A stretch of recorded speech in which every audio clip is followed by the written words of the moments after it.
verify sin x times the quantity cot x plus tan x equals secant x.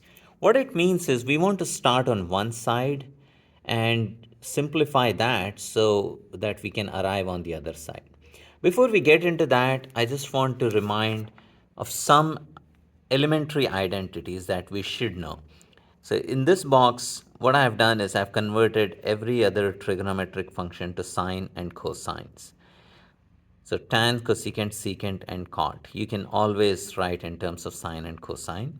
And then there's one Pythagorean identity that you want to remember. So now that we converted everything to sine and cosine, we also want to know how sine and cosine are related to each other. They are related by this Pythagorean identity. Sine square plus cos square equals 1. And then there is some other basics from algebra that we want to recall.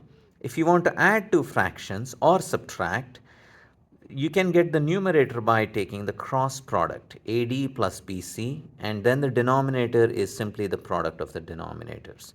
If you have a minus, it's going to be AD minus BC up in the numerator, and denominator is the same as the product of the denominators, which we had here. And I mentioned that in words.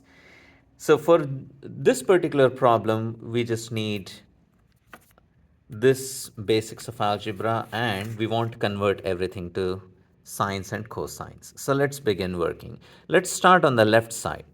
So I'm going to say proof, and let's copy the left side. So left side is sin x multiplied by cot x plus tan x. So tan x, let's go ahead and simply copy first.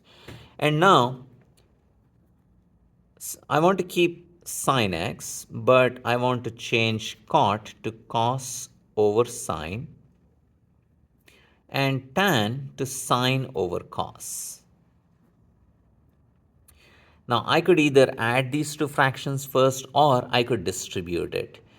So let's go ahead and distribute it. So then I have sin x times this fraction is simply cos x, or let's go ahead and not skip any step.